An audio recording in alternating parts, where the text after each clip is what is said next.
masjid ini sunat atasku karena Allah.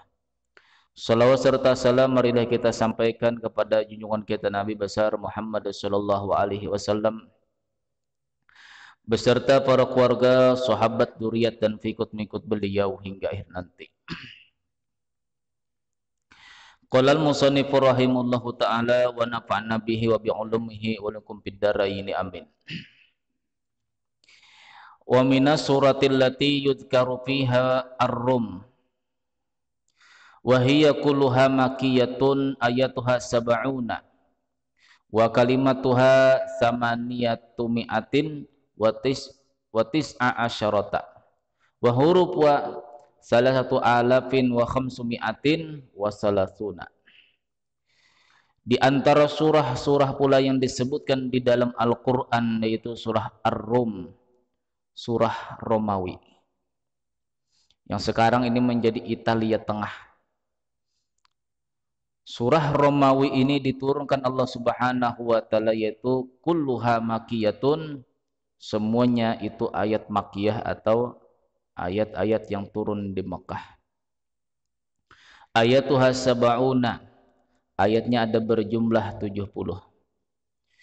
Wa kalimatuha, adapun kalimat-kalimatnya samaniyatu mi'atin wa tis'a asyarata, ada 819.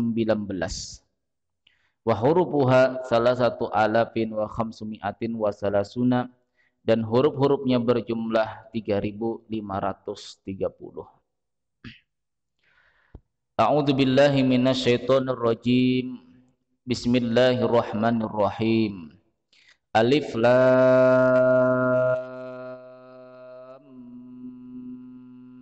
mim. Yaqulu anallahu a'lam wa yuqalu qasama aqsamu bih.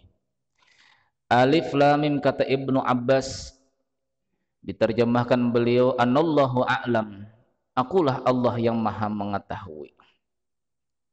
Gulibatir Rum, dikalahkan akan kerajaan Romawi. Fi adnal ardi, pada ujung daripada negeri Arab yang ada di muka bumi. Mim ba'di ghalabihim sayaglibun. Nah, setelah mereka dikalahkan kata Allah, setelah Romawi dikalahkan kata Allah, sayaglibuna, mereka akan menang. Fi bid'i sinin, pada beberapa tahun yang akan datang. Lillahil amru min qablu, pertolongan itu datang daripada Allah, min qablu, sebelum Persia memenangkan, wa min ba'du, dan sesudah Persia dikalahkan. Wa yauma idzi yafrahul mu'minuna bi nasrillah, pada hari itu menangnya negeri Rom atas Persia akan membuat bahagia orang-orang beriman, bi nasrillah, dengan pertolongan Allah taala. Yang suru may yasha wa huwal azizur rahim, Allah menolong orang-orang yang dikehendakinya, yaitu Rasulullah sallallahu alaihi wasallam. Wa huwal azizur rahim, dialah Allah yang maha mulia lagi maha penyayang. Surah Ar-Rum ini menceritakan apa yang terjadi pada waktu negara Romawi.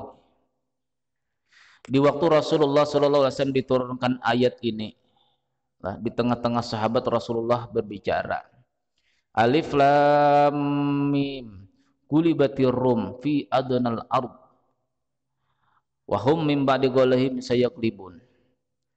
Nah, ayat ini turun di kalangan sahabat sehingga orang-orang musyrik pada waktu itu yang mendengar ayat ini bahwasanya dikalahkan negeri Rom oleh Persia. Jadi Persia memerangi orang-orang Romawi. Kalah kata Allah Subhanahu wa taala, negeri Rom itu, Romawi itu akan dikalahkan oleh Persia. Tetapinya setelah itu mereka akan menang, Romawi akan menang kata Allah. Nah, pada waktu itu Abu Bakar As-Siddiq ini didatangi oleh orang kafir Quraisy.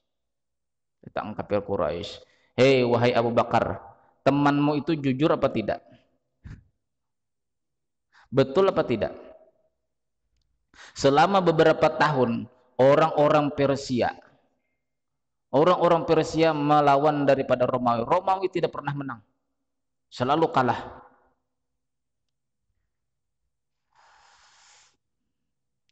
Sehingga orang-orang Quraisy ini kenapa mendukung Persia? Orang-orang kafir Mekah itu mendukung Persia. Sedangkan orang-orang Islam senang apabila Romawi itu menang.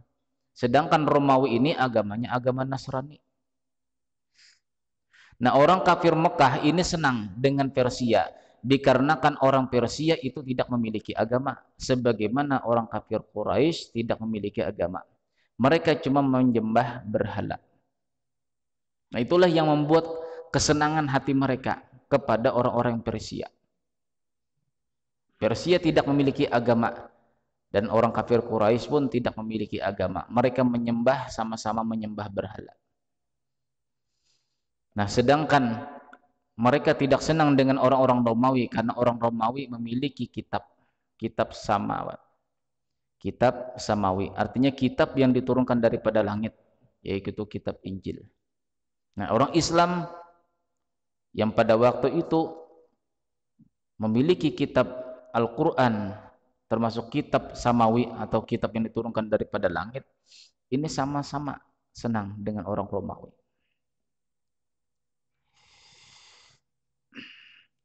Abdullah ibnu Mas'ud ini menceritakan orang kafir Makkah itu bergembira dengan kemenangan Persia terhadap Romawi.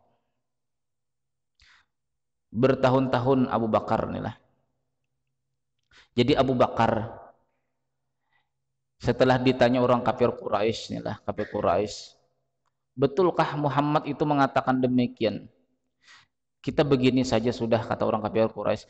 Kita sekarang, wahai Abu Bakar As-Siddiq, bertaruhan. Bila kami menang, kamu bayar 4 ekor unta. Bila kamu menang, kami akan bayar 4 ekor unta.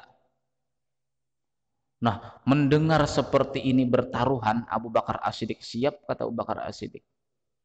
Berapa tahun nanti direncanakan Romawi bisa mengalahkan Persia?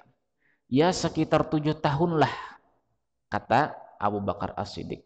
Karena di kalangan Arab pada waktu itu arti beberapa tahun itu adalah 7 tahun. Sehingga Abu Bakar As-Siddiq bertaruhan kepada kafir Quraisy, ya 37 tahun lah. Bila 7 tahun orang Romawi tidak bisa mengalahkan Persia, aku yang bayar, kata Abu Bakar As-Siddiq. Deal, kata Abu Bakar As-Siddiq. Datang inilah Abu Bakar As-Siddiq datang kepada Rasulullah melapor masalah apa tadi? Masalah taruhan. Rasulullah Shallallahu Alaihi Wasallam. Nah, memangnya berapa sih, kata Rasulullah? Ayat Al-Quran tadi mengatakan fi bid'i sinin, pada beberapa tahun. Menurut kamu wahai Abu Bakar, kata Rasulullah, apa arti beberapa tahun itu? Menurut kami wahai Rasulullah 7 tahun. Sekarang kata Rasulullah SAW, Abu Bakar As-Siddiq datangi lagi mereka. Aku ingin bertanya wahai Abu Bakar As-Siddiq, kenapa sampean ini berani taruhan? Ini sedangkan di dalam Islam hukumnya haram. Kenapa kamu bertaruhan wahai Abu Bakar As-Siddiq? Ini agak marah Rasulullah sallallahu alaihi wasallam dengan pekerjaan sahabat yang bernama Abu Bakar As-Siddiq. Saya tujuannya wahai Rasulullah untuk meyakinkan ayat Al-Qur'an ini terhadap orang-orang kafir Quraisy. Ini ayat Al-Qur'an itu pasti terjadi wahai Rasulullah. Sekalipun sekarang ini Persia masih memenangkan Romawi. Tapi kalau ayat ini turun, kata Abu Bakar As-Siddiq, saya berkeyakinan bahwasanya ayat ini menandakan bahwasanya Romawi akan memenangkan daripada peperangan dari Persia. Saya ingin membenarkan Allah dan Rasulnya. Niat seperti itukah, kata Rasulullah?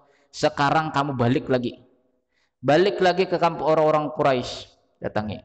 Taruhan, kata Rasulullah, 100 ekor unta. Duh, ya Abu Bakar As-Siddiq, di mana mencari 100 ekor unta? Didatangi Abu Bakar As-Siddiq, inilah. Kenapa? Kata OKP Quraisy lah. Kenapa datang lagi? Mau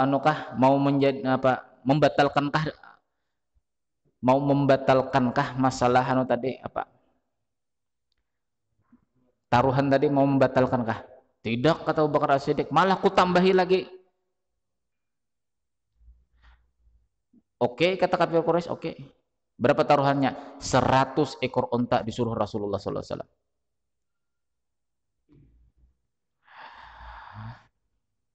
Ternyata lah tidak sampai, tapi syaratnya satu, kata Abu Bakar As-Siddiq, 9 tahun. Kalau pertama tadi perjanjiannya bahwasanya 7 tahun akan memenangkan Romawi daripada Persia. Sekarang kata Abu Bakar As-Siddiq, Rasulullah meminta menjadi 9 tahun.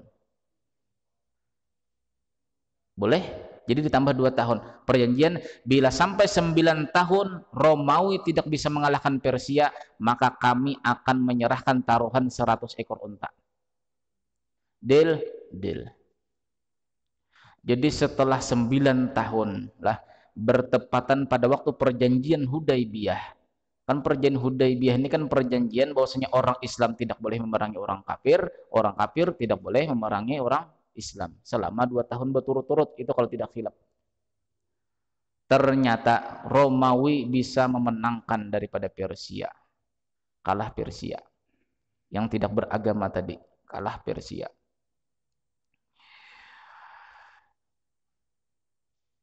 Lalu datang 100 ekor unta dikasihkan kepada orang Quraisy kepada Abu Bakar As-Siddiq radhiyallahu an. Jadi orang-orang Romawi pada waktu setelah mengalami kemenangan tadi para tentara-tentara pada waktu itu meletakkan kuda-kuda mereka itu di negeri Syam, dihadiahkan ke negeri Syam. Ini kan negeri Syam ini di atas daripada Madinah nih lah, kalau dilihat dari peta atau dari Madinah. Itu dihadiahkan kepada orang-orang Islam. Jadi kata Rasulullah sallallahu alaihi wasallam, "Dalika sukhtu tasaddaq bih." Yang namanya taruhan itu hukumnya haram, kata Rasulullah. Tasaddaq bih, sedekahkan aja sudah. Taruhan itu haram, kata Rasulullah sallallahu alaihi wasallam, dan sedekahkanlah ini. Kita tidak perlu ini, sedekahkan, kata Rasulullah sallallahu alaihi wasallam. Nah, kalau kita lihat dari segi konteks hadis inilah, mungkinlah kemungkinan ada ulama sekarang yang membolehkan bunga bank itu dikasihkan kepada orang Islam, dibikin yang namanya jalanan umum. Lah, jadi ada yang membolehkan lah, tapi saya tidak tahu nih ulama siapa yang memakai yang seperti ini. Katanya bunga bank itu boleh diambil, tetapinya dipakai atau dibelikan ke benda-benda mati, seperti misalnya semen atau apa jua pun, lalu dipakaikan untuk jalanan umum. Ini ada yang berpendapat demikian. Namun kalau kita ambil lagi pendapat Imam Syafi'i di dalam usul fikih yang dikarang oleh Imam Syafi'i, ada istilah begini, haruma akhduhu haruma i'ta'uhu. Apabila haram mengambil, haram pula mengasihkan kepada orang lain. Kalau kita haram mengambil uang bunga bank, berarti haram pula kita mengasihkan kepada orang lain. Nah, ini pendapat ulama yang banyak seperti ini. Tapi kalau ada yang berpendapat yang penting dia bisa nanti di akhirat mempertanggungjawabkan hal yang demikian, bahwasanya bunga bank itu boleh dikasihkan kepada orang lain, nah itu apakah mungkin berdalil di sinikah yang haram itu boleh disedekahkan, ataukah mungkin ada hadis-hadis yang lain yang bisa meringankan. Tapi kalau menurut saya pribadi, setiap yang haram kata Imam Syafi'i, haruma akhduhu haruma i'tahu. Apabila haram mengambil, haram pula kita mengasihkan kepada orang lain. Itu istilah usul fikih. Jadi bagaimana, apakah dibakar? Nah, masing-masing aja sudah. Jadi duit saya misalnya 1 juta Pak Ustadz di bank, ada bunganya 100.000, saya ini ingin mengambil semua. Ambil aja uang 1 juta, biar aja 100.000 di dalam tabungan tadi, yang penting jangan diambil. Saya pernah ada teman kita juga, yalah, memang termasuk orang yang cerdas di pesantren.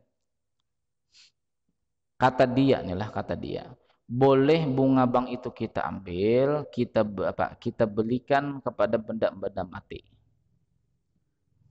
Ini kata dia. Tapi saya tidak pernah bertanya kepada dia, dari mana dalilnya. Dan sekarang ternyata ada ulama yang memperbolehkan demikian, asalkan uang apa?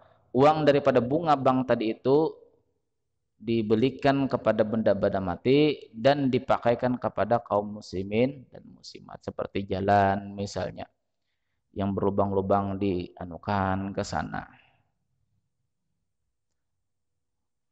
Tapi wallahu alam lah. Kalau diri saya pribadi tetap ikut Imam Syafi'i, haruma akhdhuhu haruma i'ta'uhu. Apabila haram kita mengambil, apa aja pun yang kita haram kita ambil, haram kita mengasihkan kepada orang lain.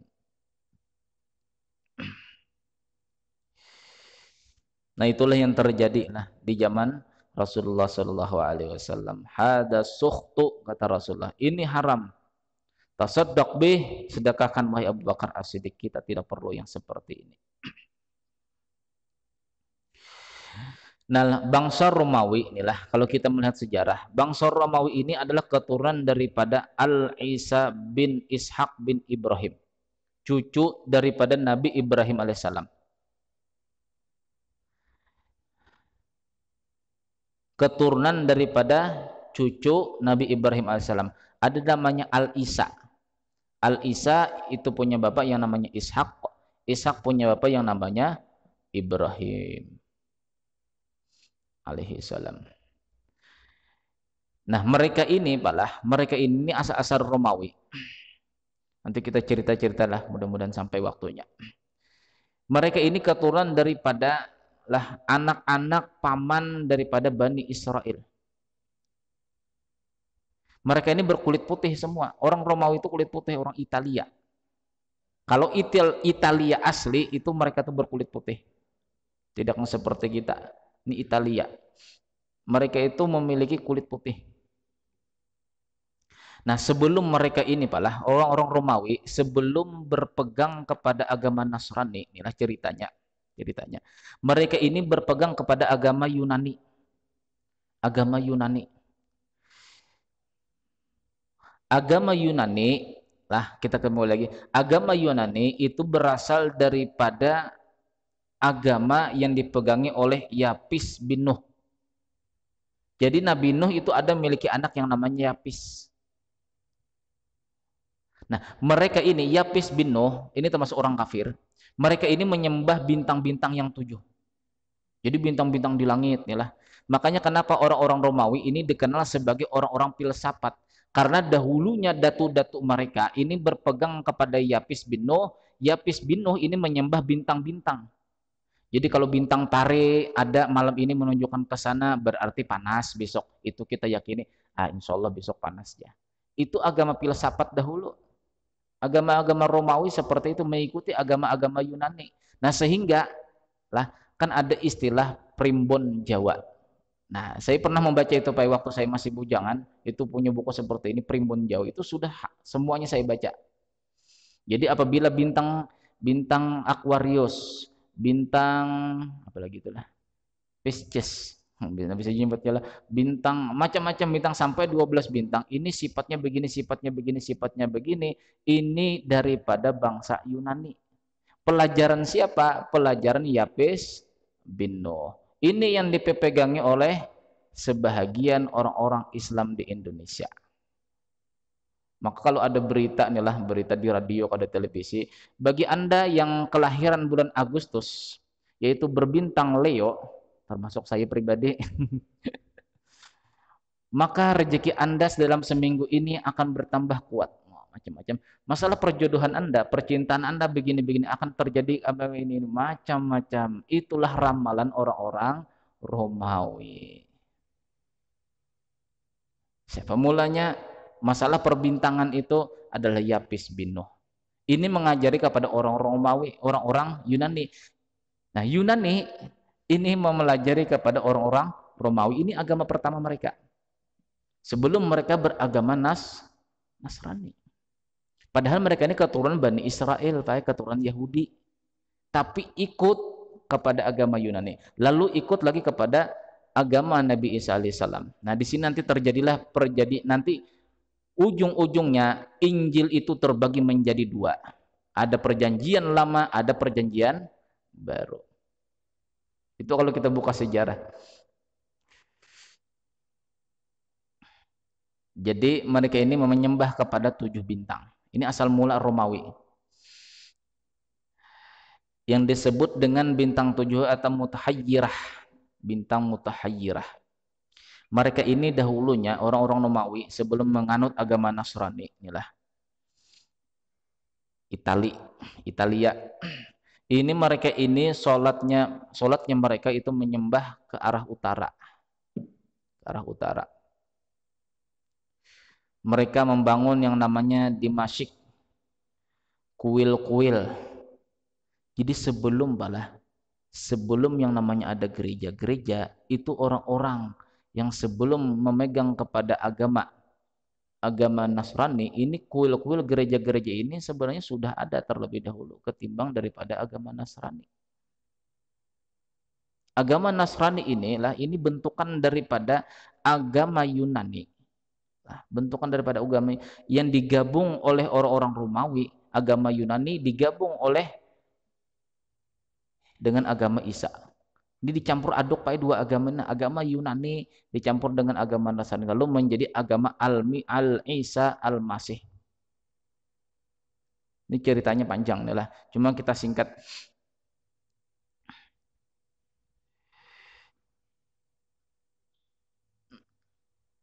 Jadi mereka ini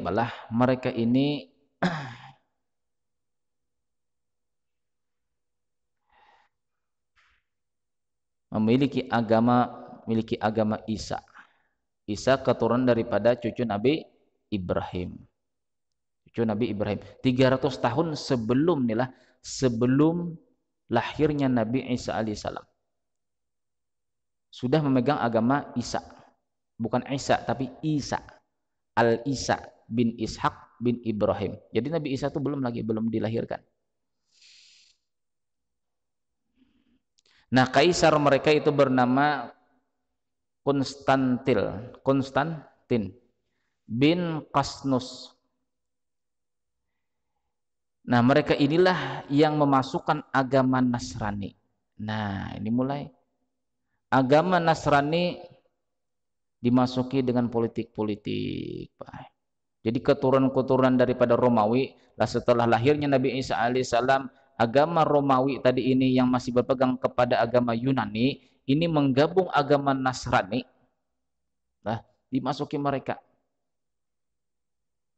Kenapa? Karena pada waktu itu yang banyak menganut kitab Nabi Isa alaihissalam ini di kalangan Italia atau Romawi banyak menganut seperti itu. Lalu kerajaan atau kaisar Romawi supaya menjadi kerajaan yang kuat, lalu dia memasukkan agama Nasrani di dalam kerajaan mereka. Oh, ternyata raja kami ini ikut daripada agama Nabi Isa. Lalu banyak orang-orang Italia atau Romawi pada waktu itu mendukung penuh dengan kerajaan Romawi tadi. Sehingga mereka tunduk dan patuh kepada kerajaan Romawi.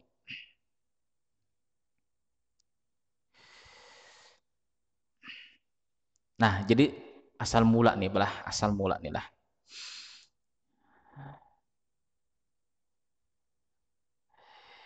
Kemudian pada waktu itu berdebat palah.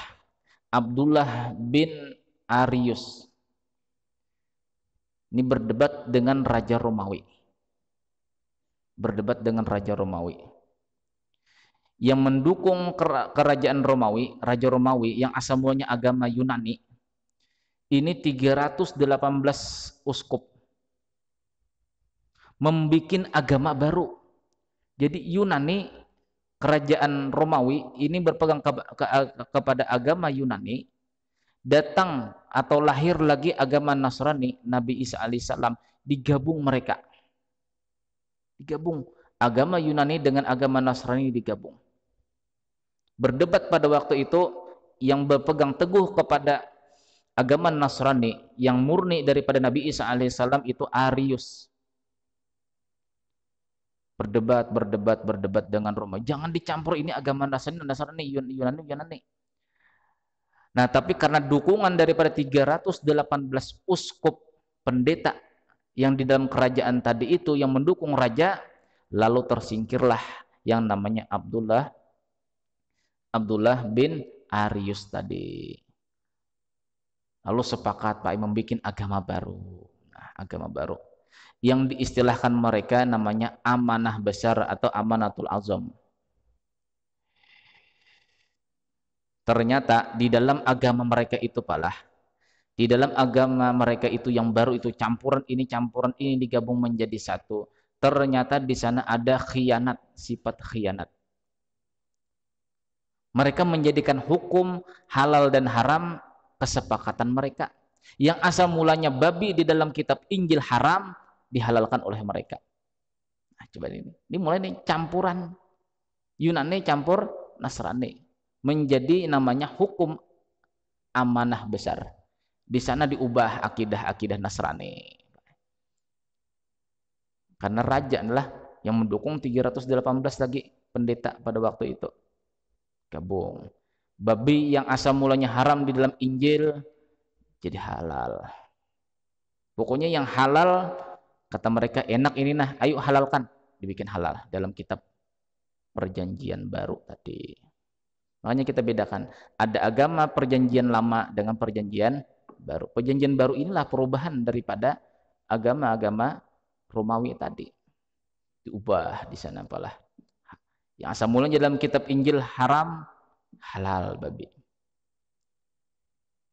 Dan mereka mengubah agama mereka, campuran daripada dua agama tadi itu menjadi Al-Masih Isa alaihi salam. Menjadi agama Al-Masih. Nah, itu asal mulanya. Ini sejarah Islam yang mencatatlah. Mereka mengurangi, mereka menambah apa-apa yang di dalam kitab Injil tadi. Kemudian mereka sholat itu menghadap ke timur. Asal mulanya ke utara, setelah gabungan dua agama tadi menjadi menghadap ke timur.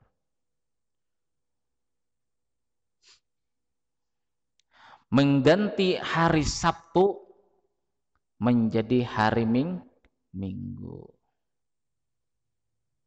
Nah, ini sejarahnya. Kenapa jadi orang-orang Nasrani itu berhari Minggu sebagai agama mereka? Karena sudah diganti oleh orang Romawi dahulu. Asal mulanya hari Sabtu menjadi hari Minggu. Nah, bukan itu saja yang mereka pindah palah. Di dalam Injil yang asli itu tidak ada yang namanya penyembahan kepada Isa. Tidak ada penyembahan kepada salib. Mereka ubah lagi akidah tadi. Diubah mereka, kita harus menyembah salib, pakai kalung salib. Ini bangsa Romawi ini yang merubah. Makanya kan tentara-tentara mereka kan di sini pakai salib besar, Pak. Baju mereka tuh salibnya besar sampai panjang ke bawah. Bahkan sampai-sampai mereka di sini pun pakai topi salib juga. Nah, kita inilah, ini kita. Dan mudah-mudahan kita berdoalah, mudah-mudahan jangan ada lagi terjadi di Indonesia seperti ini. Ini mungkin 2 kali atau 3 kali saya sudah ulang perkaranya seperti ini. Di waktu saya SD, sekolah dasar, itu senang saya disuruh sebagai komandan upacara. Lalu pada waktu itu kan teman kita di samping malah, hiduplah Indonesia Raya. 1, 2, coba itu. Bikin salib enggak? Ke atas dulu kita angkat. Timbangan 3/4. Itu dahulu, sekarang begini lagi nah. Goyang kanan, goyang kiri, goyang kanan. Ini kan timbangan palu sekarang kan begini. Entah begitu ke atas, ke bawah, rata begini. Saya tidak paham juga. Cuma yang saya paham pada waktu SD itu kita membuat salib terus. 1, 2, 3, 4. Wah, berapa kali kita bikin salib ini? Lagu Indonesia Raya. Nah, 1, 2, itu dulu sampai SMP begitu lagi. Timbangan 3/4 istilahnya, tapi kita bikin salib terus setiap hari Senin. Nah, upacara bendera. Nah, ya kan? Nah, di dalam kitab Ta'lim Muta'alim. Kitab Ta'lim Muta'alim. Belajar baru mengajar. Di antara yang membuat orang itu pelupa, bahkan bodoh di dalam agama, senang melihat salib. Ini agama kita lah, kita bukan merendahkan mereka. Ini agama kita menuntun kita, bukan kita merendahkan agama non-muslim, tidak. Ternyata kita sudah ada aturan. Sama halnya, bolehkah kita pada waktu hari Natal ini ikut hadir di acara mereka, sekalipun kita tidak ikut salaman, selamat selamat hari Natal, yang namanya mendukung itu pasti datang, sekalipun tidak kita ucapkan. Wah, mereka itu Pak Ustadz pada waktu hari raya kami ikut datang juga, ikut mengucapkan selamat. Itu bagi mereka, peraturan mereka tidak ada hukumnya. Nah, sedangkan kita ada. Sedangkan kita ada. Bila kita datang kepada orang-orang muslim pada waktu hari raya mereka, itu berarti kita sama ridho dengan agama mereka. Apalagi selamat hari Natal ya. Itu jelas-jelas haram hukumnya. Bukan kita masalah teloran sulitnya lah minggu itu kan. Toleransi. Itu masalah dunia boleh, tapi masalah agama tidak boleh kita. Nah, itu sudah peraturan agama Islam. Aku aja kalau tidak begini, ini bosku ini, kalau tidak datang aku nanti Nah, sekarang pertanyaannya, agamamu apa? Agama Islam. Nah, di dalam agama Islam boleh enggak? Tidak boleh. Apalagi selamat mengucapkan, mengasih hadiah lagi. Kalau ingin datang juga besok harinya, besok tanggal 26. Kan tidak hari raya mereka besok lah, tidak. Nah, datang aja. Maaf, terlambat karena kesibukan sudah. Jadi kita menghargai mereka bukan dengan cara kita menghargai mereka menyetujui agama mereka, hari mereka, tetapi kita menghargai mereka dengan cara yaitu tadi, hari sesudahnya atau sebelumnya. Kita menghargai mereka sebagai partner kita, sebagai teman kita. Tetapinya kalau dalam segi agama tidak boleh. Nah, itu tadi salib tadi. Entah apakah sekarang sudah dihapus di dalam pendidikan, apakah masih ada yang seperti itu. Mudah-mudahan dihapus. Lah, sedangkan orang yang selalu memandang salib itu akan mengurangi kecerdasannya masalah agama, dan yang kedua akan mengakibatkan menjadi pelupa. Itu di dalam kitab Ta'lim Muta'alim. Jadi wajarlah kalau setiap hari Senin kita membuat salib terus, wajar anak-anak sekarang lebih condong kepada ilmu-ilmu dunia, tidak mau mengkaji ilmu agama. Apalagi sudah di sekolahan itu ilmu agama cuma satu kali, itu pun dalam seminggu itu cuma satu kali pun itu cuma 45 menit kalau kita dahulu. Lalu agama-agama yang masalah yang lain, matematika 4 kali dalam seminggu, itu pun 2 jam, 45 menit, ini hitungan satu pelajaran, 45 menit 2 mata pelajaran. Yang lainnya sama, tapi agama tidak dididik. Nah, ini masalah. Sudah mereka dijauhkan dengan agama, sekarang peraturan-peraturan agama pun pelajaran-pelajaran mereka pun dijauhkan. Bahkan hampir-hampir mau dihapus sekarang ini pelajaran agama. Na'udzubillah min dzalik. Jadi yang amannya bagaimana? Cari pesantren-pesantren modern yang tetaplah menjunjung tinggi masalah ilmu agama dan tetap mengkedepankan perkara dunia. Tidak apa-apa perkara dunia di depan, tetapinya yang kita junjung tinggi agama. Lalu sama-sama agama kita dapat, perkara dunia kita dapat. Yang masalah ini yang disingkirkan masalah agama tadi. Sudah di dalam rumah inilah kita tidak bisa mendidik anak, mengaji tidak bisa lah. Menemani mereka di dalam agama tidak bisa. Tambah lagi anak disekolahkan ke situ yang pendidikan agamanya seminggu 1 kali, itu pun cuma 45 menit. Na'udzubillah min dzalik. Kapan kita? Nanti kita meninggal dunia, anak kita membaca Yasin tidak bisa, mendoakan kita tidak bisa, yang kita bangga-banggakan mereka menjadi ini, menjadi ini, menjadi ini, karena fondasi agama mereka tidak ada. Berselang 100 hari tidak ingat lagi dengan kita. Berjelang 1 tahun tidak ingat lagi mahauli kita. Berjelang 2 tahun, 3 tahun dan selanjutnya lupa dengan kita. Bahkan sampai lupa menziarahi kita. Na'udzubillah min dzalik. Akibat apa tadi? Awal mulanya senang melihat salib. Setelah melihat salib, anak tidak senang dengan pelajaran agama, buta. Saya aja kalau pelajaran agama, aduh, mentol saya. Nah, dikarenakan tadi tidak mampu otaknya menerima. Karena setiap hari Senin melihat salib tadi. Entah itu bikin-bikinan, wallahu alam. Cuma kalau kita lihat adalah sistem yang seperti ini tadi. Nah, maka lagu apa aja tuh ditimbang ditimbang tuh. Timbangannya ada 3/4, 4/4, macam-macam timbangannya. Timbangannya berapakah bila jadinya hasilnya yang seperti ini tadi ya.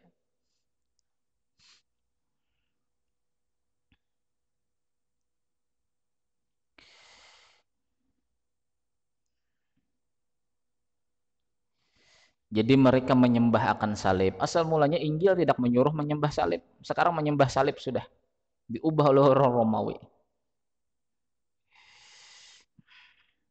Warafa'u bil Konstantinopel.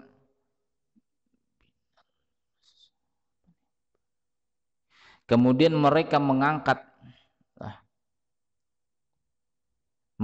diri mereka yang menjadi raja, yang menjadi kota itu menjadi Konstantinopel.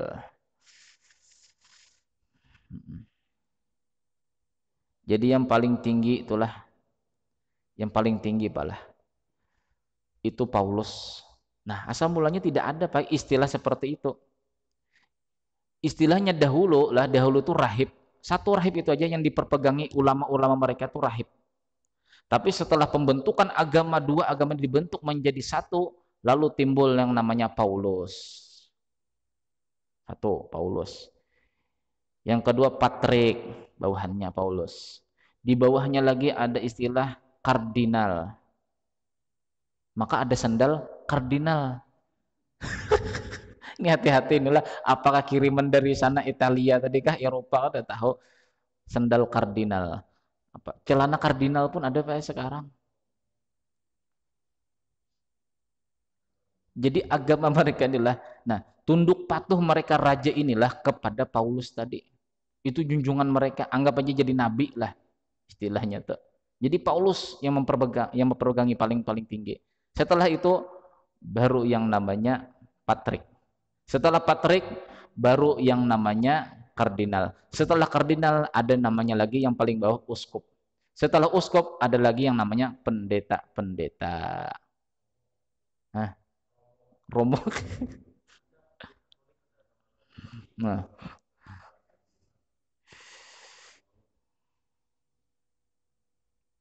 Nah, mereka inilah yang asal mulanya membangun gereja-gereja. Padahal agama Injil itu tidak pernah membangun yang namanya gereja. Tetapi gabungan yang ini tadi, karena sudah menjadi negara yang sangat kuasa, sangat kuasa. Lalu mereka yang bikin yang namanya gereja.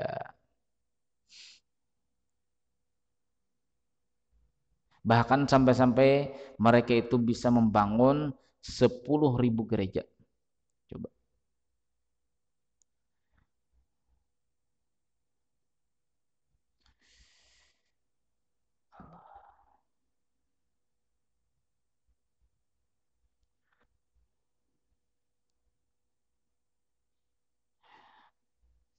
Baitul Lahem Baitul Lahem, rumah daging. Itu bahasa Arabnya Baitul Laham, Baitul Lahmi itulah tempat kelahiran Nabi Isa kan.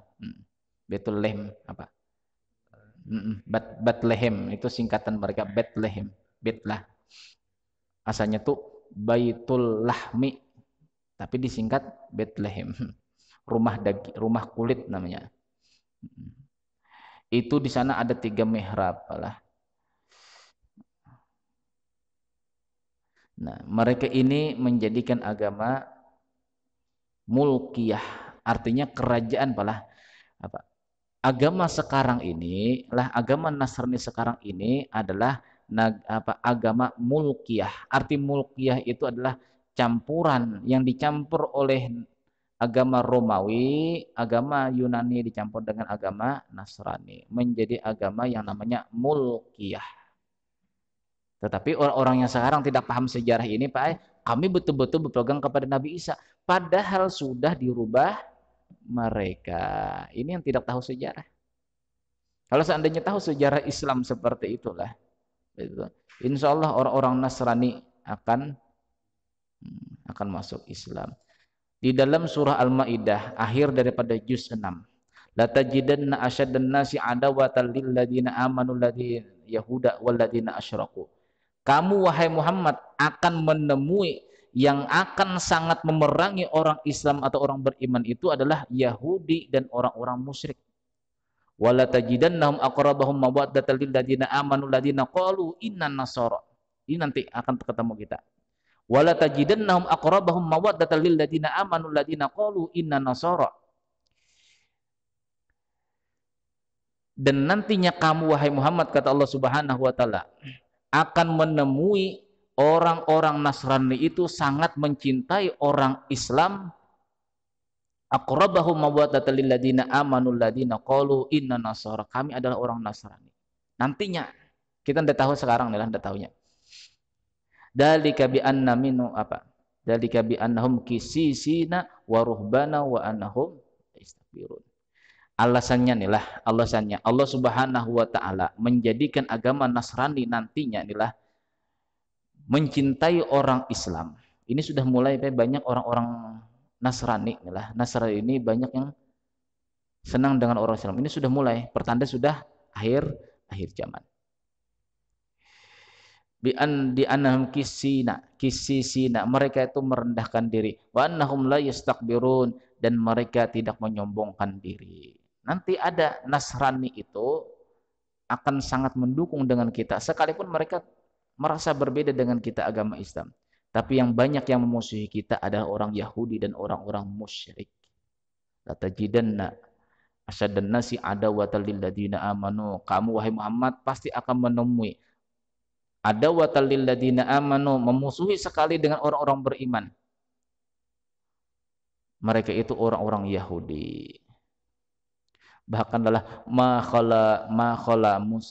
khala Yahudin bi muslimin illa hamma biqatlihi.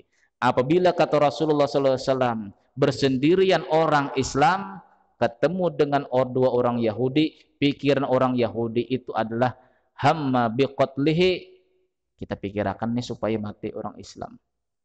Itu janji Rasulullah. Bila orang Yahudi berkumpul 2 orang, lewat orang Islam 1 orang, hamma biqatlihi, kata Rasulullah, mereka sudah pasti membicarakan hendak membunuh orang Islam. Dan tidak dinyatakan di sini orang Nasrani akan membunuh orang Islam, tidak ada.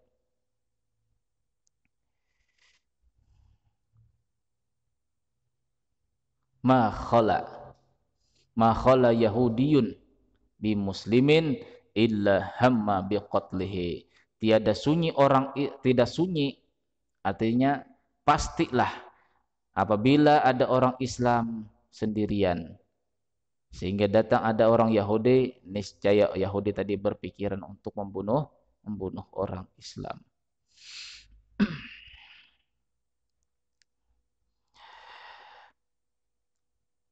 Nah, inilah beberapa sejarah yang kita bicarakan di dalam surah Ar-Rum ini. Arti Rum di sini bahwasanya negeri Rum itu akan menang daripada Persia. Akan menang daripada Persia sebagaimana dijanjikan Allah Subhanahu wa taala. Nantinya Persia nantinya Romawi ini akan dikalahkan oleh orang Islam dengan beberapa puluh hari, itulah orang Islam memerangi orang-orang Romawi. Nanti kalah orang Romawi oleh orang-orang Islam. Di sana banyak kejadian, kata buku sejarah itulah. Sampai beberapa benteng itulah, benteng kerajaan Romawi itulah. sampai berapa belas benteng. Satu benteng kalah, masuk orang Islam. Ada lagi benteng, sampai benteng-benteng. Disinilah terjadinya beberapa macam hukum nantinya.